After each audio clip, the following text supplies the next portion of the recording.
好，我叫璇璇。Oke, di kesempatan kali ini aku pengen sharing ke kalian tentang pengalaman sekolah di luar negeri, spesifiknya di China. Nah, sebenarnya aku udah pernah live di Instagramnya Permit Shanghai, waktu itu kolaborasi dengan PPT Changzhou.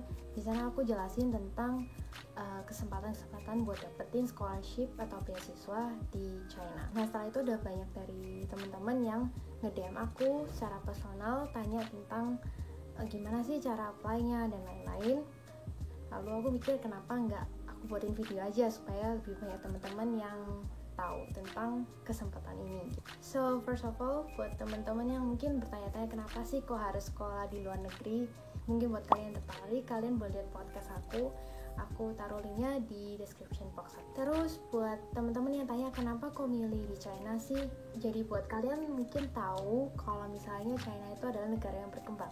Tapi buat aku secara personal yang udah pernah di sana, aku ngerasa China itu adalah negara yang sangat maju, terutama teknologinya. Untuk ke Shanghai sendiri itu metro atau MRT-nya itu udah sampai line 12 kalau nggak salah, itu tahun 2014. Dan sekarang itu udah sampai line 17 dan masih dalam pembangunan, berarti masih banyak banget line untuk metronya. Nah, buat negara yang dengan teknologinya sangat maju, sekolah di China itu uang sekolahnya bisa dibilang tuh cukup murah. Murahnya itu berapa sih? Jadi waktu kelas 1 aku masih self-paid karena waktu itu aku juga terlalu banyak ngerti tentang kesempatan dapat beasiswa di China dan lain-lain. Untuk uang sekolahnya, tuition fee-nya itu antara kisaran 20.000 sampai 30.000 RMB. Oh, ini untuk sekolah-sekolah milik pemerintah ya. Kalau sekolah swasta biasanya lebih mahal. Nah, itu juga untuk program yang pakai bahasa Mandarin. Kalau program bahasa Inggris itu biasanya lihat sekolahnya juga. Kalau misalnya di sekolah milik pemerintah itu biasanya antara 40.000 sampai 50.000 RMB. Kalau di sekolah swasta pastinya jelas pasti lebih mahal ya guys. Terus untuk living cost itu untuk tempat tinggal sendiri, misalnya kalian milih tinggal di dalam sekolah, itu biasanya tergantung sekolah dan tergantung kotanya. Untuk di Shanghai sendiri, sekolah aku waktu itu antara 2-3 jutaan per bulan untuk tinggal di asrama. Kalau tinggal di luar pastinya lebih mahal. Nah, kalau untuk di kota yang mungkin lebih kecil itu biasanya uang tempat tinggalnya itu bahkan lebih murah lagi guys. Untuk makan dan lain-lain biasanya itu juga tergantung setiap orangnya. Buat aku sendiri tinggal di Shanghai biasanya bisa habis antara 3-4 juta per bulan. Kalau dibandingin sama negara-negara maju seperti Singapura, Jepang, itu jauh-jauh lebih murah guys. Nah, kalau buat kalian mikir, aduh tetap mahal nih Ci, nggak bisa. Nah, kalian jangan khawatir karena China itu sangat-sangat nggak pelit. Sekarang ini banyak banget kesempatan kalian buat dapet beasiswa ke sana, baik untuk kalian S1 maupun S2. Pertama aku jelasin tentang CSC atau CGS, China Government Scholarship. Nah, CGS ini cover apa aja sih? Pertama, tuition fee. Kedua, tempat tinggal. Ketiga, insurance, health insurance, asuransi. Yang terakhir adalah living expense atau uang jajan. Uang jajan ini biasanya tergantung jenjang kuliah yang kalian ambil. Untuk S1 itu 2.500 atau setara dengan 5 juta rupiah. S2 itu 3.000 RMB atau sama dengan 6 juta rupiah. Dan S3 itu 3.500 RMB atau setara dengan 7 juta rupiah. Ini dikasih setiap bulannya ya guys. Selain CGS ada yang namanya Shanghai Government Scholarship buat kalian yang mungkin tertarik sekolah di Shanghai. Untuk Shanghai Government Scholarship sendiri dibagi jadi A dan B. Untuk yang A itu sama persis dengan CGS. Jadi dapat tuition fee, tempat tinggal, insurance, dan living cost. Nah, untuk yang B itu mereka cuma cover tuition fee aja. Jadi untuk tempat tinggal dan living cost yang lainnya kalian harus bayar sendiri. Tapi itu udah banyak banget loh ya guys. Lalu selain CGS sama SGS ini ada apa lagi sih Ci? Ada banyak banget. Ada yang namanya MOVCOM Scholarship. Untuk sampai saat ini aku belum pernah dengar ada temen dari Indo yang dapat MOVCOM, tapi teman-teman luar aku banyak banget yang dapat scholarship ini. Selain itu ada yang namanya Confucius Scholarship. Ini untuk teman-teman yang pingin belajar bahasa, pingin ngedalamin bahasa, jadi dia hanya fokus ke bahasa Mandarin aja. Nah, di China tuh biasanya Chinese language itu dibagi jadi dua, ada yang namanya business language sama yang biasanya lebih ke arah guru. Untuk Confucius sendiri biasanya diperuntukkan untuk teman-teman yang mau belajar Mandarin tapi jurusannya tuh ke arah yang jadi guru. Jadi mungkin ada dari teman-teman sekalian yang bertanya-tanya nih, apakah scholarship itu berlaku buat semua jenis program? Apakah berlaku untuk semua jenis sekolah?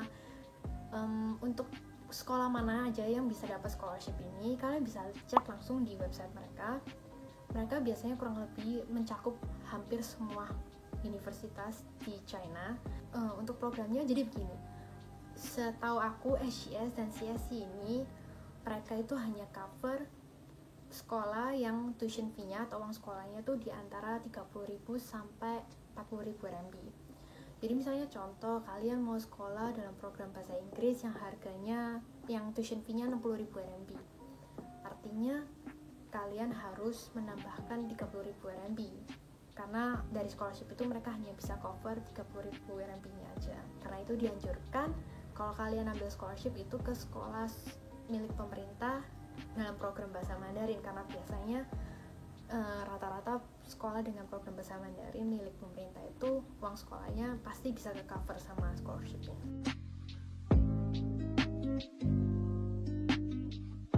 Terus perlu apa aja sih untuk prepare scholarship itu? Oke, jadi ada beberapa dokumen yang kalian harus prepare sebelum daftar sekolah di sana. Pertama adalah dokumen ijazah dan raport yang udah ditranslate ke bahasa Mandarin atau bahasa Inggris dan udah lengkap dicap sama notaris. Yang kedua itu adalah study plan atau research plan buat kalian yang S2 atau S3. Kalau nggak salah untuk S1 itu 800 kata dan S2, S3 itu 1000 kata. Lalu 2 recommendation letter. Nah untuk yang S2 dan S3 terutama itu harus recommendation letternya harus dari profesor, tingkat profesor atau wakil profesor. Lalu harus ada health report. Biasanya kalian bisa masuk ke website sekolahnya dan download format health reportnya itu. Lalu untuk teman-teman yang mau ambil di program bahasa Mandarin, kalian perlu siapin HSK. Kalau yang ambil bahasa Inggris, kalian siapin IELTS atau TOEFL. Itu biasanya tergantung sama sekolahnya juga. Terus gimana sih caranya supaya pasti keterima? Sebenarnya agak susah sih ini untuk dijawab karena aku sendiri bukan dari CSC atau SCS-nya, tapi setahu aku biasanya kalau sekolahnya sendiri udah oke, pasti itu udah dapet. Ini untuk terutama untuk teman-teman yang mau apply untuk S2, kalian boleh cari di website sekolahnya, kalian pingin dibimbing sama supervisor yang mana, terus kontak sama mereka. Karena biasanya kalau kalian udah dapet supervisor itu, kalian kemungkinan diterimanya tuh sangat besar dibandingin gak punya. Nah untuk nilai sendiri, aku gak tahu standarnya berapa, tapi biasanya kalau nilai kamu tinggi itu akan lebih atraktif untuk sekolahnya untuk accept kamu. Nah terus ada lagi nih yang mungkin tanya, Ci kalau aku nggak bisa bahasa Mandarin gimana dong? Nah jangan khawatir guys, karena di CSC sendiri biasanya kasih kesempatan buat kalian buat belajar bahasa Mandarin. Biasanya kalian ada kesempatan 1-2 tahun untuk belajar Mandarin dan juga dapat full scholarship itu. Nah yang terakhir, aku pengen ngenalin dikit tentang sekolah aku, Tongji University. Jadi Tongji itu di Shanghai sendiri itu adalah sekolah peringkat ketiga. Jadi kalau di China itu ada yang namanya sekolah 985, Project 985 dan Project 211. Untuk Project 985 sendiri itu adalah sekolah-sekolah yang terkemuka lah di China, dan Tongji itu salah satunya. Nah, Tongji sendiri itu sangat terkenal dengan jurusan teknik sipil, arsitek, dan kedokteran mereka. Nah, selain itu ada fasilitas apa aja sih di Tongji? Mungkin kalian ada yang tanya-tanya. Jadi untuk tempat tinggal itu kalian nggak perlu khawatir karena di dalam sekolah itu udah ada disediain asrama untuk murid-murid internasional. Lalu buat kalian yang mungkin suka olahraga, Tongji fasilitas olahraganya sangat-sangat lengkap, dari lapangan sepak bola, lapangan basket, lapangan badminton, sampai kolam renang semua ada. Terus dalam sekolahnya sendiri itu ada supermarket, terus ada perpustakaannya itu gede banget sampai 11 lantai. Terus dalam sekolahnya sendiri juga ada kantin. Dan buat teman-teman yang muslim mungkin bertanya-tanya, aduh gimana ini di sana ada makanan halal nggak? Hampir semua universitas, terutama universitas yang besar di China itu pasti ada kantin muslimnya.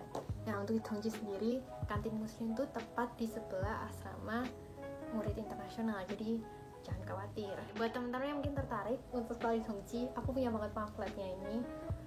kalian boleh DM aku, jadi aku bisa kasih gratis ini. Nanti aku kirim sekalian sama pin. Oh ya, jadi Dongji ini sangat terkenal sama yang namanya jalanan sakura, karena tiap tahun di jalanan itu sakuranya tuh mekar gitu. Oh ya, sama nanti aku juga kasih ini pembatas buku Dongji. Mungkin buat kalian tertarik, aku bakal kasih ini satu paket nih semuanya. Oke, sekian video kali ini, semoga bermanfaat buat teman-teman sekalian. Zaijian.